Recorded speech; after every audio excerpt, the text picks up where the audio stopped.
Gisiran kadyot ang mga tindahan sa Bankerohan Public Market. Kini aron mapailalom sa misting disinfection. Hilabi na nga padayon kining ginaadto sa mga tao aron mamalit og pagkaon.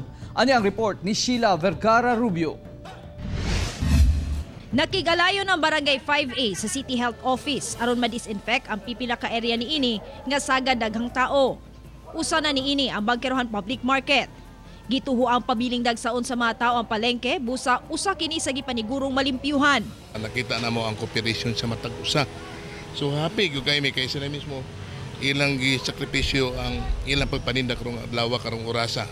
Halos tanang pampublikong lugar sama sa palengke ang napailawom na sa misting disinfection. Masirhan man kini kadyot tungod sa operasyon. Apan human sa 40 minutos, mamahimo na kining moabre. Ipuso nila ang mga karne, mga prutas, tanan na ilahang gamit nila nya limpiwan sa nila. Unahon sa nila og sabon tubig. Nya tapos pagkahuman na niya ang katong sulog i-washing nila.